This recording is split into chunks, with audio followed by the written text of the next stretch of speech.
We live in a fantasy world now. Reality has been destroyed. This is the time that we really need to pay attention. The probabilities are overwhelmingly on gold's side. That is the best environment to see gold increase its value. Welcome to Palisade's Gold Radio. I'm your host, Tom Bodrovics. Joining me today is David Hay, author of Bubbles 3.0, co-founder and Co-CIO of Evergreen Gavekal. How are you today, David? I'm doing fine, Tom. Thanks for having me back. It's always great to speak with you. And, we've got a wide-ranging conversation kind of lined up for today. But I was thinking we could start with kind of asking if we're starting to see a contraction in credit, can that start to kind of mark the beginning of a recession? I certainly think so. I mean, if you look at the SLOOS, which is the senior loan officer surveys, they're just off the chart tight. I mean, really at almost record levels. So I guess maybe not quite off the chart, but they just keep going up. There's no sign that they're topping out. So that would imply definite tightening of credit conditions. On the other hand, if you look at credit spreads, which that's been, as you know, one of my key focus items, they've been pretty well behaved, though lately they've started to expand fairly dramatically in a relatively short period of time. So I would say that's a very important thing to keep an eye on. But in general, the fact that interest rates have gone up so much, and even though the Fed's quit hiking, the bond market hasn't. And as you know, the bond market, and we're going to talk about that, has been very weak lately. And I think it's pretty surprising that given what's happened, the tragedy in Israel and Gaza, that there hasn't been a flight to safety bid other than for a few days on treasuries. And that's actually been kind of a recurring pattern. And to that point, I heard Peter Bookvar on CNBC today saying that he thinks sovereign bonds are no longer the safety trade. And I think that's exactly right. Mm-hmm. And that's a really important point, because if that's the case, a lot of assumptions are going to be, turn out to be very inaccurate and costly. Mm-hmm. So that really, I think we'll probably talk about this, and I know we did a little bit last time. We chatted back, about 7 months ago, and I brought up, I may not have said it, the 4F scenario, which stands in my world for the federal fiscal funding fiasco, and the idea that the government was just simply going to overwhelm the bond market with supply at a very inopportune time. Mm-hmm. And by inopportune, I mean the fact that you've got the Fed that's a seller instead of, the biggest buyer. You've got foreign central banks who previously were also huge buyers, and they're now mostly sellers, other than those countries that basically are conduits for the hedge funds. You've got the banks selling. So you got all these sellers out there at the same time that the government's trying to raise, almost $2 trillion in the second half of the year. And that frankly surprised me. I didn't know that we were going to get this, tremendous deficit blowout this year, which is why I think the economy's avoided a recession. But, the flip side of it is then you're getting this collision between absolutely exploding supply and contracting demand. And I know a lot of people blow that off and say, oh, that's really not a big deal. There's plenty of buyers out there, but I don't know. I think they're wrong. And the bond market's telling them they're wrong right now. David, to that point, what do you think could signal to the market that bonds have lost their safe haven status? I think if you see more continuation of what we have been experiencing, which is this inability to rally when bad things happen. And even last year was an example of that. And I probably shouldn't say even, because it was the worst year for balanced portfolios since 1871. So they clearly didn't provide the defense. Bonds didn't provide the defense that they should have. That's people lost money, as much money on bonds as they did in stocks, unless they were in NASDAQ, where they lost more. And of course, NASDAQ has been bouncing back this year. Mm-hmm. But just it's kind of like, it reminds me of in the stock market where a company reports good earnings and the stock doesn't go up. I mean, that's a warning sign, right? And same thing when you have the right conditions for a bond market rally and they don't rally, that's nice. Another way to look at it is nominal GDP. And nominal GDP has been falling. I mean, the growth rate has been falling. It's still positive, but the growth rate's come down substantially, mostly because inflation's cooled. And that's another thing you could say, well, with cooling inflation, why are yields going up? It doesn't seem like that should be the case. So I think there's plenty of warning signals out there that all is not normal. And when I say normal, generally when you get decelerating nominal GDP and when you've got as many recession markers as there are out there, earnings recession, gross domestic income recession, or it is. I mean, it's slightly down year over year, and GDI has tended to be more accurate than GDP.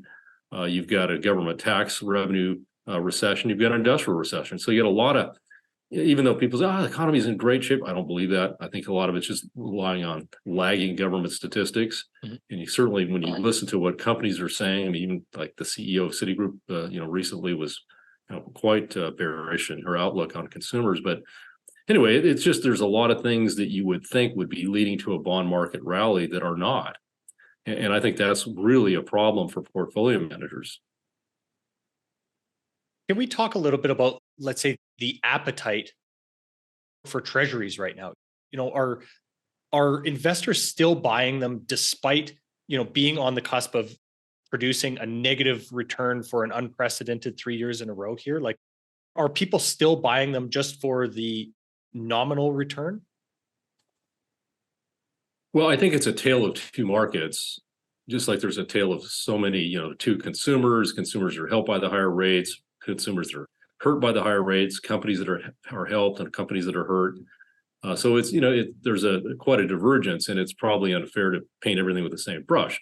So when you look at the short end of the Treasury market and curve, I think there is enormous demand for short-term treasuries for obvious reasons. You get 5.5% on a T-bill, that looks awfully good.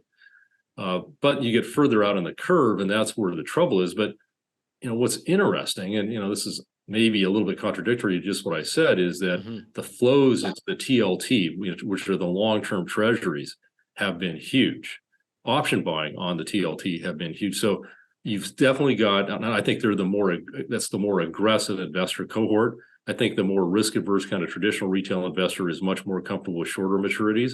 But there's definitely an element. I think even a lot of professional investors, you hear on CNBC all the time saying, I'm long the TLT because I think we're going to get a big bond market rally.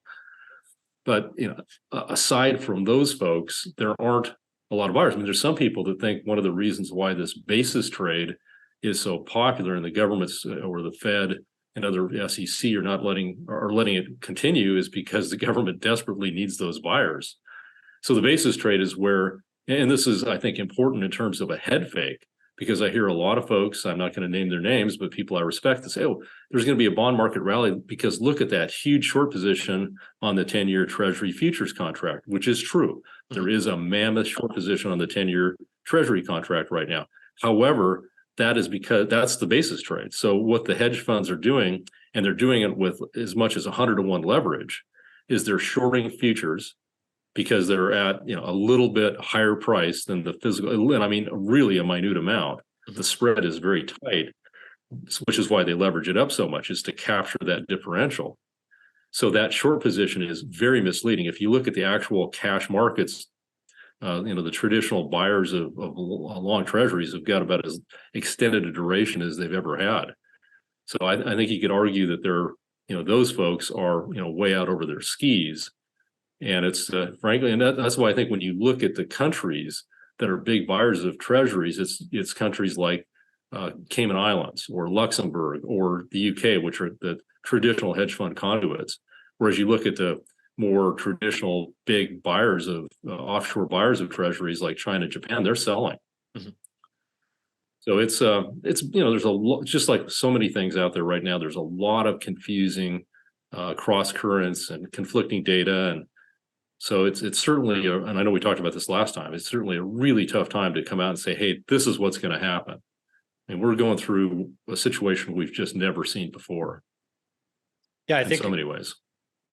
Absolutely. I mean, there seems to be so many, problematic areas, whether it's the banking sector, whether it's bonds, whether it's, the traditional markets, that all seem to be kind of flashing these warning signals, yet somehow we're continuing to, just chug along here.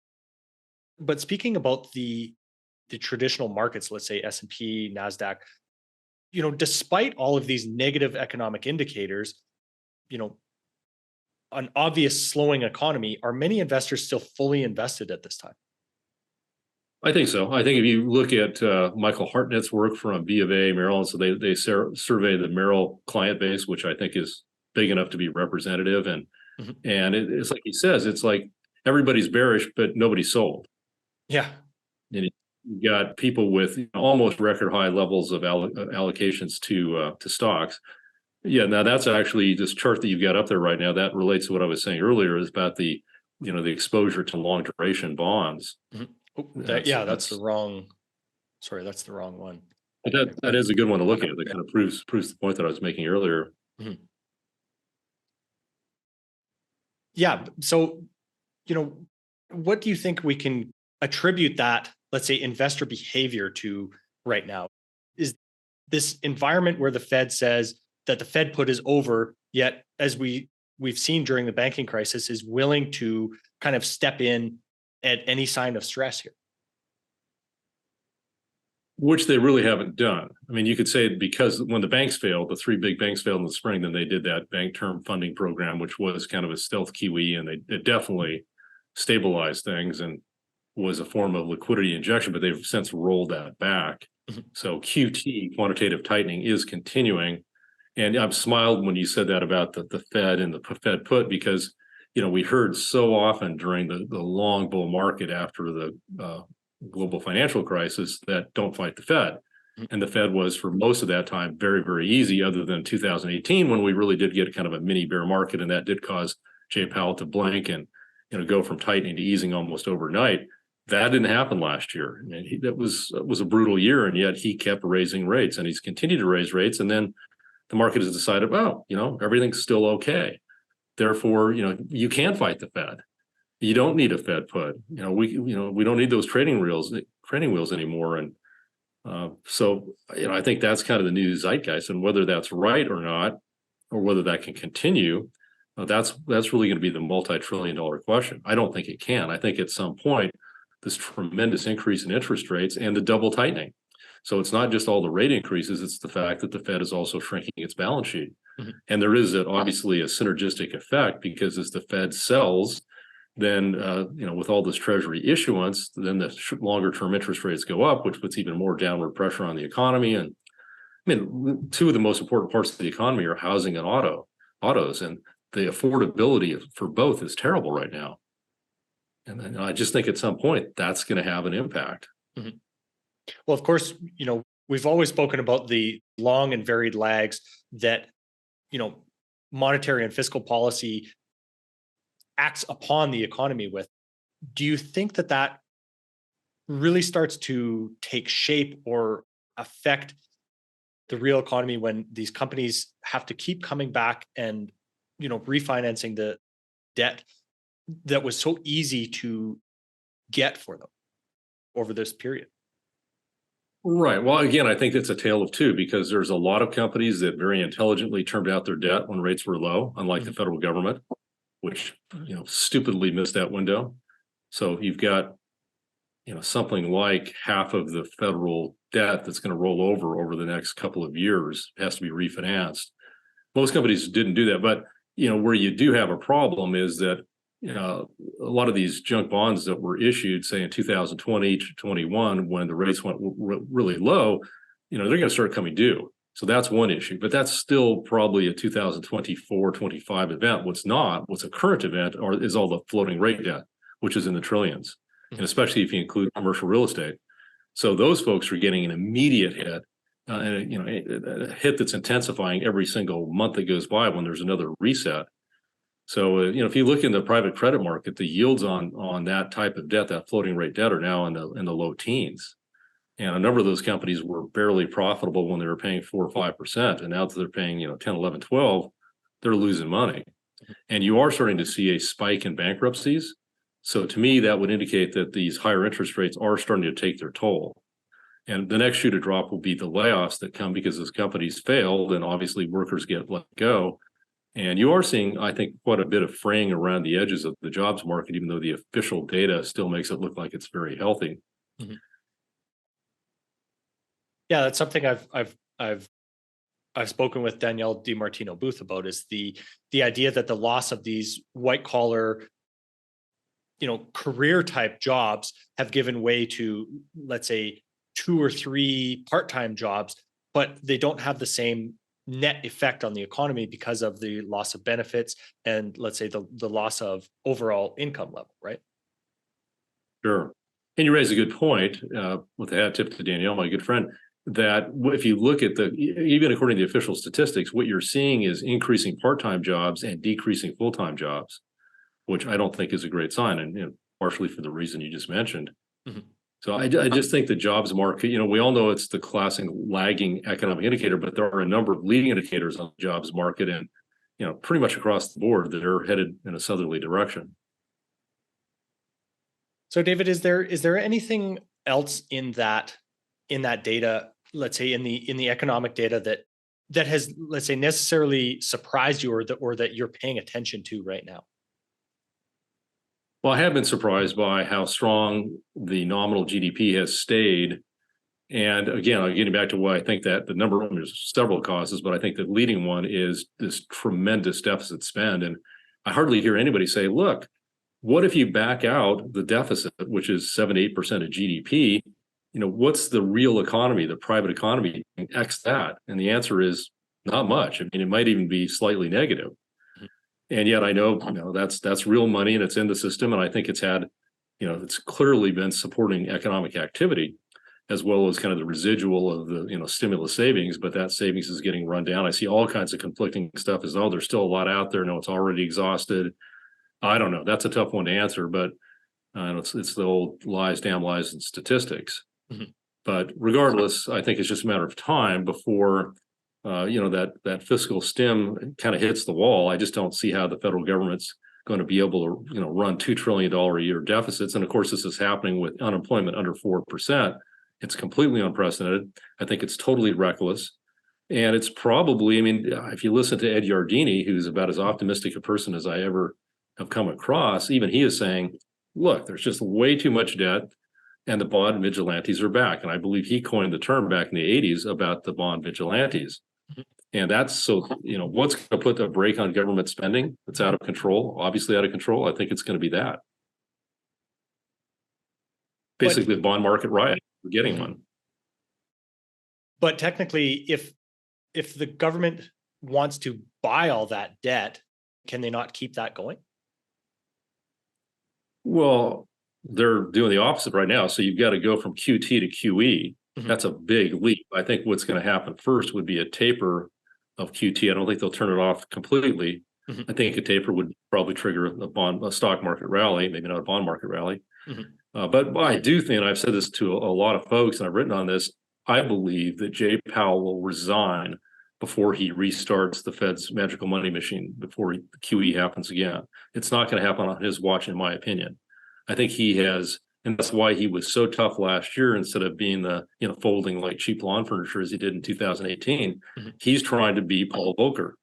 And his legacy is much more important to him now than, he's done as far. He's not going to be, run for another term. I think he's out of there after this term. I'm not even sure he's going to complete his term. So I just don't think he's going to go along with something like that. Mm-hmm. That's what I was just going to ask you is, do you think that he'll end up even completing this term in your opinion? Well, I think it depends on how much political pressure there is on him to restart QE. Mm-hmm. And if there is a lot of that, I think he'll just say, I'm not doing it. Sorry. Put somebody else in here. Let somebody else take the blame in the history books. Mm-hmm. Yeah, that would be interesting. And it, of course, is going to be interesting always going into an election year. The Fed is not supposed to be a political entity, yet I don't think that anybody can argue that it's not anymore. Well, it's certainly less political than it was under Yellen.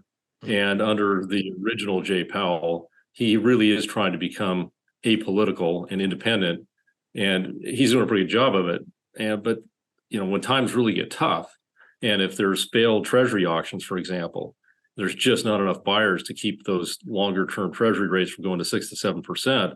I think the political pressure on him is going to become extremely intense and perhaps irresistible, other than saying adios. Mm-hmm. So, David, in that situation, what do you think the net result ends up being on the dollar? Yeah, the dollar's been surprising. That's really been my worst call the last couple of years, is how well the dollar has behaved. especially. So really my number one dislike was treasuries. That worked. My number two was the dollar. That didn't work. And they do kind of work at cross purposes with each other in hindsight, because as the interest rates go higher and higher on treasuries, which pushes the prices lower and lower, it puts upward pressure on the dollar. And so I don't know. I don't know when the dollar is going to break, but I do think the dollar is, well, I guess what I would say is, if somebody much more politically pliant comes in to head up the Fed, because you need to have a very aggressive, very stimulative Fed to deal with, say the next recession, or or I think it will be and the government bond market continue to do what it's doing, which is just really getting pounded. That's when I think you're likely to see under a lot of downward pressure. I think that's when you'll see the precious metals take flight, and their hard asset securities that have really struggled, and a lot of the commodities that have been under tremendous pressure, downward pressure over the last year plus.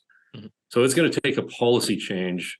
And I think, you listen to somebody like Mike Green, who's been very bearish on the economy, continues to be very bearish on the economy, but he's afraid to buy longer term treasuries because he does believe the eventual policy response is going to be highly inflationary.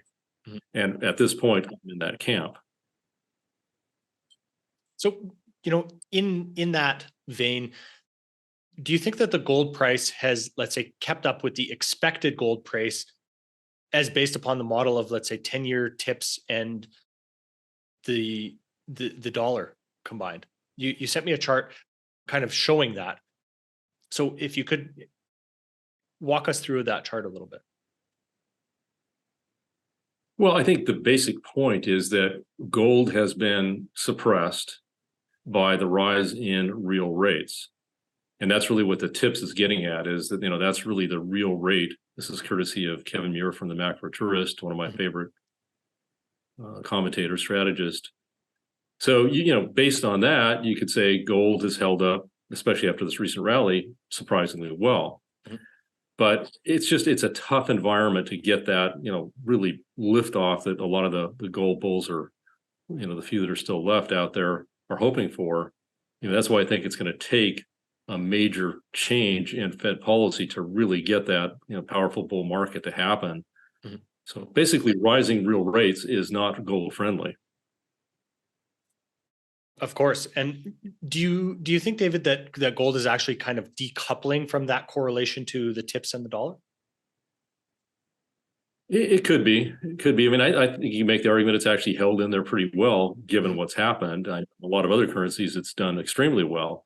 But, we tend to look at things in US dollars. So in that case, gold has been, really a non-performer it was great in 2020. The gold miners were terrific in the summer of 2020. We made a ton of money for clients on it, took a lot of profits. But since then, the gold miners and gold have really been in this trading range. And I just don't see that trading range being violated until there is, this kind of panic response that I think is ultimately coming. Mm-hmm. Then I think it's Katie barred the door on the upside. Right. And how do you think, let's say, the positioning of managed money tends to affect the gold price when they are, let's say, on one side of the trade like this? Yeah, well, that's the encouraging thing. If some of the stats here recently do indicate that you could, with any good news, you could get a gold and gold miner rally, and they actually have rallied a bit. Mm-hmm. So I think that's the positive. In fact, you go back and look at the prior times when you had, these negative position readings, and, good rallies basically followed in each case, some more durable than others. I think when this one goes, it's really going to be significant. There's a lot of positives for gold, but interest rates, and the dollar, and of course, like I said earlier, those two are kind of joined at the hip. Mm-hmm. So you get higher interest rates, you tend to get a higher dollar, even when we run these big trade deficits. But at some point, that's going to change, and when it does, then that's where I think you could really have an air pocket in the dollar and a real, major breakout. Because as you know, 2000-ish is kind of the long-term resistance for gold. So if that's taken out in a decisive way, next stop 2,500, maybe even closer to 3,000. And if so, the gold miners are just going to absolutely coin money, and they're really out of favor. I'm sure you've seen, we don't have this in here, but I'm sure you've seen the chart of the gold miners versus gold. and they're about as underpriced relative to bullion as they've ever been. So if you want to play a rally in gold, I think you buy GDX or you buy GDXJ, the juniors, if you want even a higher octane version. But for now, I think I would take advantage of any big up moves to take some profits. So if the GDX went from 29 to 33 or 34, I would take some profits. But eventually, there's going to be a really glorious move in these things. Let's say I believe before all of those pieces to the puzzle align, all in the positive category for gold, being interest rates and the dollar. Right. That's when I think you get a replay of 2020. And people have short memories. It's just, you would think that after what happened in 2020, there wouldn't be quite this antipathy towards gold and gold miners that there is right now. But it's kind of like, what have you done for me lately? And I kind of get that, but the Fed's not going to stay restricted forever. So, David, what do you think explains let's say the positioning of managed money when we're in situations like this? Is this directly due to their antipathy towards gold? Like, why are they positioned negatively on gold when we have all these situations? Well, I think it is the recency effect or recency bias for one thing. It hasn't been a good performer. I mean, you can look back and when were these inflows really going high, and when was the position really strong was when gold was soaring in 2020 and stayed pretty high through that year, which is really when you should have been selling. I mean, I think for the most part these things are contrary indicators, whether it's very bullish or very bearish in terms of the positioning.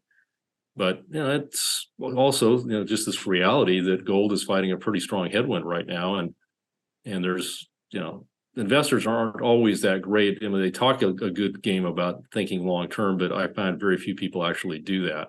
It's so much a factor of what's been working lately. If something's been doing well, then they tend to get overweight that, and even more overweight, and then of course eventually that asset class comes under pressure, and then they start to bail, and that's when price declines can be very rapid. Do you think we could attribute or maybe make an example of the NASDAQ and the concentration of wealth within, just a few giant tech names as an example of exactly what you're talking about there? Absolutely. And that's what's been the strong performer. This year people have a little bit of short memories as far as last year. Last year was very tough in that area, but we're getting this, what I think is an echo bubble. And then you had the AI NVIDIA thing, which somebody asked me here recently, well, you went through the meltdown after the tech bubble of the late 90s. And of course, that one lasted for several years. And that's when Amazon went down 90% and almost went broke. But what's different this time? Well, back then, let's say from 2000 to 2003, when that tech bubble, NASDAQ went down almost 80% overall in that time period. It was kind of like the Great Depression type of price decline for what was the most popular stock market average at the end of the 90s. But there wasn't this AI thing that came along that really kind of created this, gave it a second wind. But these things get overdone, and I do think that the NVIDIA, call it the echo bubble, is overdone. I worry that there's a lot of double and triple ordering going on right now. And if NVIDIA were to report disappointing earnings, even if it's plus 20%, but the market was looking for plus 40%, the stock will get hit hard. And I just don't like crowded trades, and I especially don't like crowded trades when there's high valuations. And that's exactly what you've got with the Heaven 7 or Magnificent 7, whatever you want to call them, which is probably more like Magnificent 10. But it's it's just, I don't think that's a good way to make money. And what's Apple's market cap? Still 2.7 trillion today, and trading for close to 30 times earnings. And if you go back to over the last decade, there were many times when Apple was a value stock, was trading at a low teens multiple, and at a time when it was growing much faster than it is today. So that's bizarre. There's a lot of these things that don't really make sense, but there's this belief that these guys, and for one thing, I mean, they do have a strong balance sheet, so let's give them that credit. So they're not stressed. In fact, you could argue they're benefiting from these higher interest rates, right? Because if they have debt, it's fixed rate debt, and they've got huge cash balances where they're now able to earn 5.5%. So I get that is a positive, but I think with that group in general, the positives are over discounted. There's too much of that optimism in their prices, in my view. Mm-hmm. David, of course, you're very focused on energy, and I'd like to pivot to talking a little bit more about energy. Maybe we could start by talking about a little bit about let's say, the nuclear energy renaissance, and kind of compare how the US fits in compared to China right now. Good question. It's kind of embarrassing, frankly. There's 60 nuclear facilities under construction around the world. 20 of them are in China. None of them are under construction in the United States. So when I talk about nuclear reactors, I'm talking about the classic light water reactors that tend to be, around the 1 gigawatt size, mm-hmm. which is enough to power a U.S. city of about 500,000 people. Now, we did just recently get two Vogtle plants down in Georgia that came online, but those have been decades in the planning and construction process, and they were billions of dollars over the cost, and they came out at a cost of about $30 billion for 2 plants, or about $15 billion per gigawatt. China can create those same plants for about $2 billion, and they can get them done really quickly. So they're actually now starting to build nuclear plants for other countries. So while we're dithering, China is, pedal to the metal and trying to develop more light water. They're also going after small modular reactors. When we talked last time, I said I thought that was really where there was a lot of promise, even in the United States. And since then, there's actually been quite a few positive developments.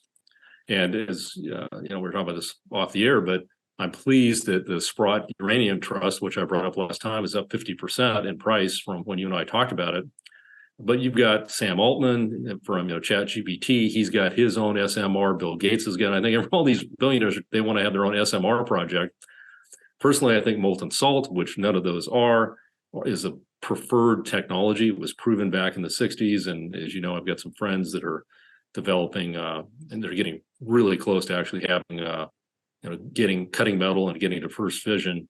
But yeah, it's a tough area. And one reason it's such a tough area is that the NRC, the Nuclear Regulatory Commission, is so hostile towards any form of nuclear power.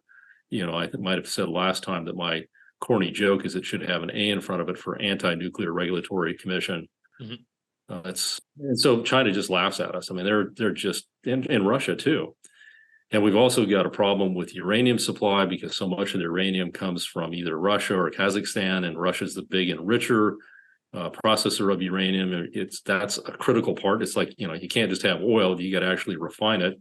Same thing with uranium. And US, we have restarted, I think it's Converdyne. It's back in Pennsylvania somewhere. Anyway, one of our big uranium processors has been restarted, and that's, it's a good sign. But I do think that if we let our entrepreneurs, give them a little bit of help, we could really have a true energy breakthrough. I heard somebody say that fusion, very bright guy on a podcast yesterday, say fusion's coming, it's right around the corner. I don't think so. I think it's decades away, but I think small modular reactors are ready for prime time if we could just give them some support. And actually there is. I mean, even the IRA, the Inflation Reduction Act, there's several $1 billion, chump change, but at least there's some funding for SMRs, small modular reactors. But we really need to get behind those, in my view. And all this renewable stuff, you're really starting to see global pushback against renewables, how expensive they are, and a lot of their negative repercussions. And even with EVs, article in the Wall Street Journal just the other day, front page, that the automakers are finding there's just not the consumer demand for EVs that they were hoping. But the government's going to try to ram them down their throats anyway, mm-hmm. and their billions. David, what do you think are some of the reasons for, as you called it, the nuclear winter? Why was it? Well, I mean, you had I think there's multiple reasons. The obvious reasons is what happened with 3 Mile Island. Followed 7 years later by Chernobyl, and then of course Fukushima in 2011. So it really rattled people in terms of the safety of these big light water reactors. Ironically, the guy that was the father of civilian nuclear energy, Alvin Weinberg, back in the 70s, warned that these light water reactors, while they were very safe, they weren't totally safe. And he was a big proponent of using the molten salt nuclear technology, reactor technology, and using smaller reactors, so there wasn't this risk of a catastrophic failure. Mm-hmm. But I also think there's been a lot of disinformation that's been purveyed from, frankly, Beijing and Moscow, where they've done everything they can to undercut the U.S. nuclear power industry as well as the fossil fuel industry. They failed on the latter in America. They succeeded in Europe, and so it was a brilliant strategic move by Putin, right, to get them to. Their production of fossil fuels in Europe has fallen off the cliff over the last 20 years, and they're relying more and more on Russia. Then you turn off the taps, and you've really got them, by the short hairs. And frankly, it's been the U.S. To a large degree coming to the rescue with LNG.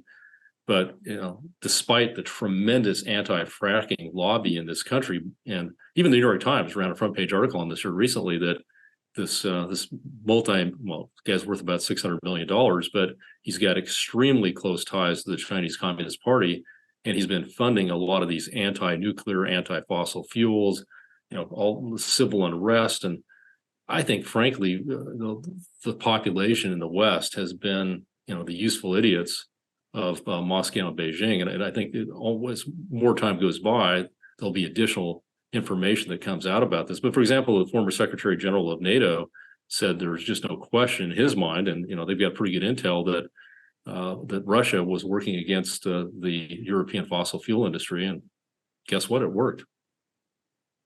Yeah, it makes you wonder why that isn't bigger front page news. I think it's very encouraging when the New York Times has run several articles about this, about the manipulation of Western public opinion by the Chinese Communist Party in particular, but Russia, they're infamous for their hacking. And so they, get out there and provide a lot of very misleading information that gets people all riled up and, incite this, the social hatred that we've had in this country. And that all plays into their hands. And, that's what we do need to wake up, I think, and, try to separate fact from fiction and realize we are being manipulated. David, do you think that SMRs and the molten salt reactors is the possible maybe energy miracle that America and the world needs to turn some of the pessimism around energy to change that attitude a little bit? Yes, and I think especially if, as my nuke expert buddies say, they can actually recycle, because virtually every nuclear facility around the world, as far as I understand it, has nuclear waste, the spent fuel on their site. Now, maybe in some other countries they've used, like we have Yucca, which is empty, in Nevada, was, tens of billions of dollars, I believe, a taxpayer, certainly billions were spent to develop the Yucca storage facilities, and there's never been any nuclear. So the nuclear waste is stored close to, in fact, I believe, even within the security compounds of the nuclear facilities in this country and probably throughout the West. So if you could recycle that, and instead of it being a liability, it's actually an asset, and that's what my guys say they can do, that would be huge. Now, I've heard other people say, Eric Townsend, for example, at Macro Voices, who's become kind of a self-taught nuclear expert, that there's burner reactors and they're more expensive, but they are specifically designed to use nuclear waste, as their power source. And that's I think there's got to be a way you could do some kind of subsidization to encourage that. Mm-hmm. So the problem is that every time, and this is so true with every form of non-green energy, every time somebody comes up with a viable solution, you get that far left negative reaction to it. And it's like, well, that's not enough. That doesn't do it. What we really have to do is just eliminate all fossil fuel usage. Well, that's going to work about as well as, you probably know the story of what happened in Sri Lanka, right? Where they were told by their Western consultants to get off these evil, fossil fuel based fertilizers. So they did that, and they were, saying you can just do this all with organics, and they had a massive crop failure. It led to the downfall of the government. It was these policies that are advocated just because they sound good, they work so bad, and that's just why I think that there's got to be. It's not just the naivete. There's also this, I think, underlying, just it's evil intent on the part of our geopolitical adversaries trying to get us to do it, and we keep falling for it, frankly, and that's really disturbing. Mm-hmm. So it's like carbon capture. You would think that the environmental folks would say, "Hey, carbon capture, great, do it." And some do, but for the most part, no. All you're doing is extending the life of the fossil fuel industry. That's wrong. We just have to eliminate fossil fuels. And it doesn't matter how much the air quality is improved, which it has. I mean, you can go to the EPA website. U.S. emissions are down 75% over the last 50 years. Air quality is so much better in the U.S. unless we have forest fires, which is a whole another story. But anyway, it just seems like there's no appeasing other than just say, okay, we're going to ban fossil fuels, which would lead to utter economic disaster. But, frankly, that's what certain constituents want to see, either because they hate America, they hate capitalism, or, they're based in Beijing and Moscow. Well, I definitely think that there has to be some type of actual viable path forward instead of just this pie in the sky idea of, we're just going to flick this switch and convert everything to renewables, when just something like grid reliability shows that isn't necessarily the answer, right? Absolutely. Our grid is already fragile, and if we're going to slap millions of additional EVs on it, it's going to become more fragile. And I also think that at some point, people are going to wake up and say, no, wait a second, there's over 1,000 new coal plants either being built or, in the design phase around the world. Over 1,000. It's like 1,056. And we're trying to do all these, virtual signaling things and paying a very high price. And, where it's worse right now, of course, is in Europe. And that's where you're really seeing the intense pushback against these, starting to see rollbacks. And some of the politicians are realizing if they want to be reelected, they better not endorse these, very extreme green policies. So it's things are changing. I think we're in the midst of what I've been calling the great pushback, where voters are getting increasingly restive. And I think part of that has been as they look at how COVID was handled in the West, even in China too, obviously, but just tremendous policy errors that that harmed the whole planet, frankly. And really, was it necessary? Sweden didn't do that, and Sweden excess mortality rate has been better than almost every other Western country. So I think people are waking up to the fact that these policymakers are far from wizards. They're almost anti-wizards. Okay, get off my soapbox. Well, I was having a discussion today about, many of these policies or let's say narratives that people really agreed to and really went along with. I think a big problem is the, let's say, the sunk cost fallacy of,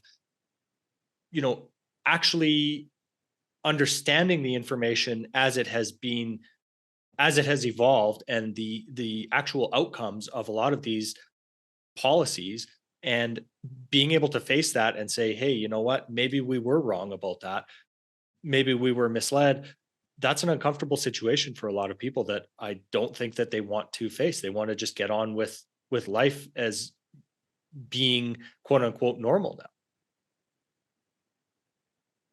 Right. Well, I think there is a little bit of an apologia that's starting to creep into the mainstream media. And some policymakers are saying, yeah, maybe we made a mistake, but it's, for people in power, it's very hard to admit that they made a mistake. I mean, even, if you look at the Fed, and there's very few institutions that are as powerful as the Fed, they have a really hard time admitting they're wrong, though Powell's been doing a better job of that lately. These guys are fallible. It doesn't matter who they are, they're fallible. And when their prescriptions, their policy prescriptions are heavily politically motivated, then you really can get some nasty outcomes. And one of the things, and I'm all for, well, let me just back up and say, one of the problems I have with the great green energy transition is that we're taking our eye off the ball of true pollution. And environmental movement, as I said earlier, deserves a lot of kudos for how much improvement there's been in the West and things like air quality and water quality. When I was a young guy, I mean, there was Seattle in the summer, you could barely see across Lake Washington, and California, you go down to LA and you could barely see the San Gabriel Mountains if you were sitting at Santa Anita. And it's so much, it's not perfect, but it's so much better than it was, particularly in areas that don't have a not perpetual, but a constant inversion or a typical inversion situation like you have in the LA basin. Anyway, so we made a lot but we did it with rational remedies rather than extreme remedies, and ones that are so economically painful, and particularly to the poorest of the poor. So it's, I guess rational environmentalism is what's really needed. And I like to listen to people like Michael Schellenberger, who's very critical of the great green energy transition. He's very pro-nuclear, and the guy's a lifelong environmentalist. So I think there is encouraging developments in this regard. And I do think that, if we can really accelerate the SMRs, not just in the United States, but around the world, that we could have that energy miracle that everybody's hoping for. It's not going to be fusion in a jar, but it doesn't have to be. Now, so, maybe in 30 years, it'll be fusion in a jar, but I think it's somewhere around then. It's not anytime soon. At least what people that truly understand the nuclear industry tell me. I'm far from a nuke expert. I'm light years removed from being a nuclear expert. Well, that's, maybe we should leave that knowledge to the actual nuclear physicists and engineers, right? You mentioned earlier the Biden administration's, let's say, hostility towards the oil industry.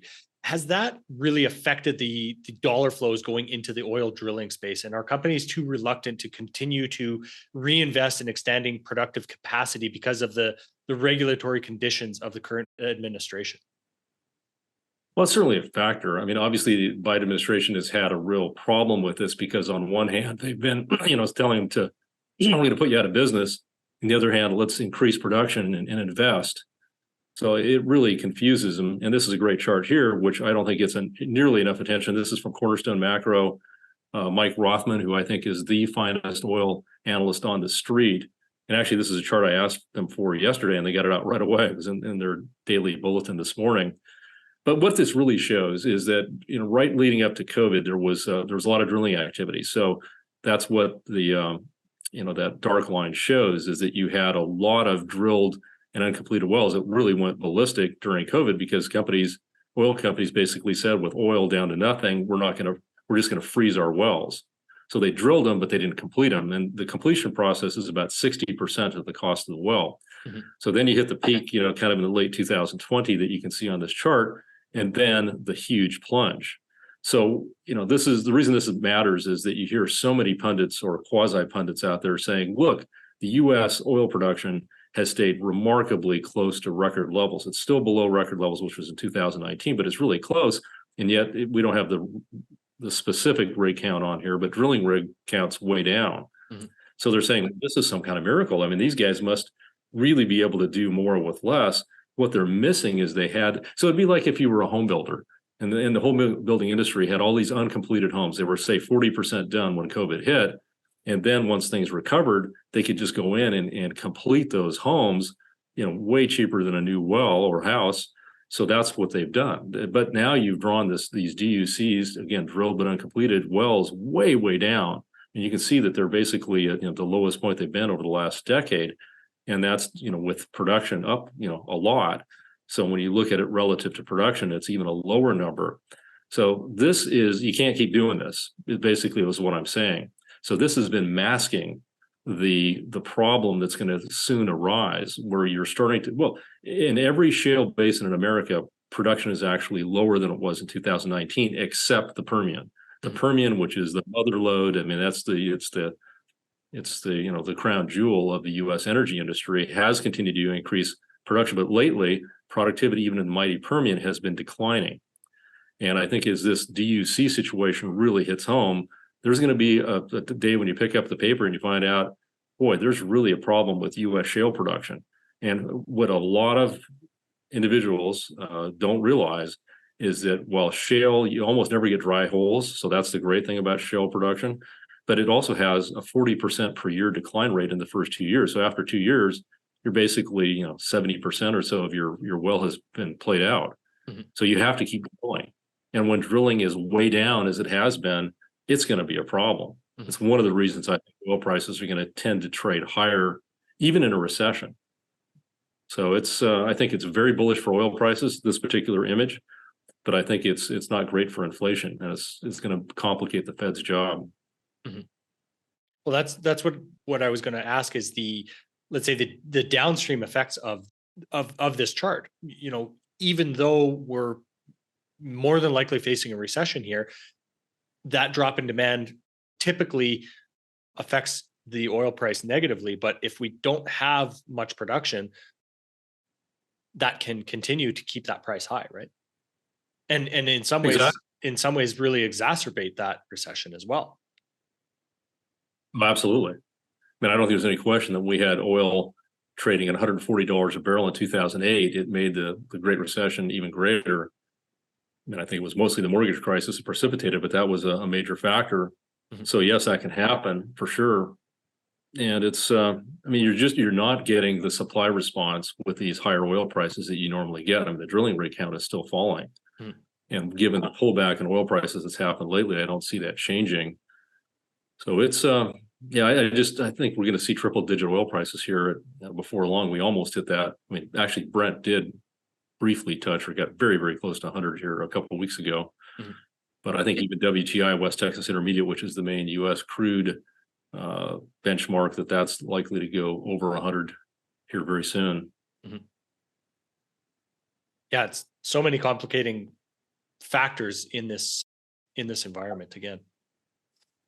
David, I want energy.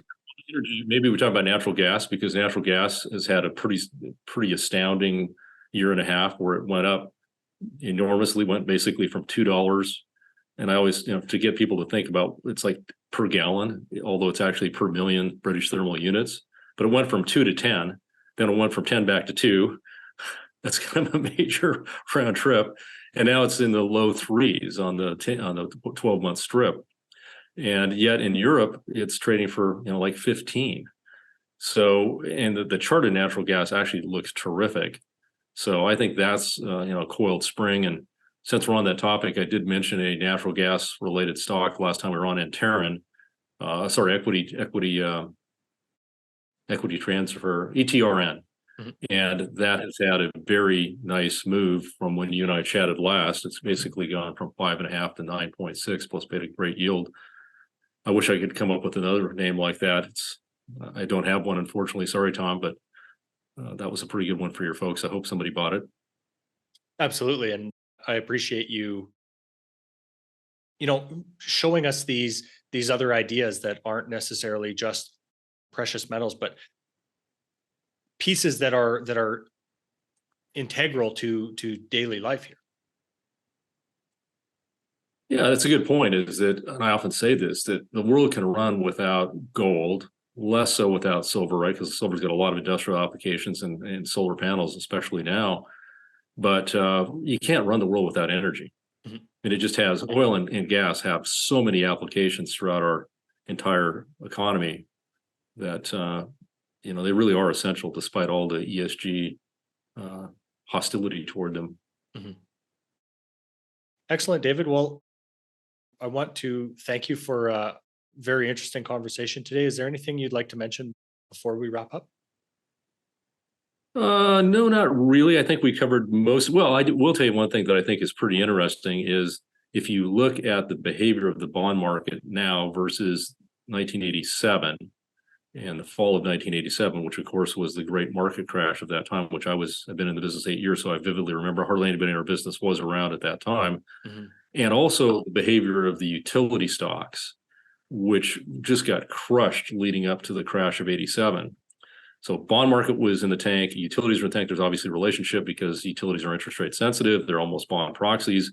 Well, what's happening today? Well, utilities have fallen about 27% over the last year. They fell about 29% leading up to the crash of 1987. So, I do worry that, especially with complacency as pervasive as it is right now, that should these interest rates keep going higher, these long-term interest rates keep going higher, and continue to clobber things like the utilities and the banks, which have been really poor performers. And frankly, it hasn't been great for the small caps, even though they've rallied the last couple of days. But they've greatly underperformed the S&P, which is not typical of a bull market, a new bull market.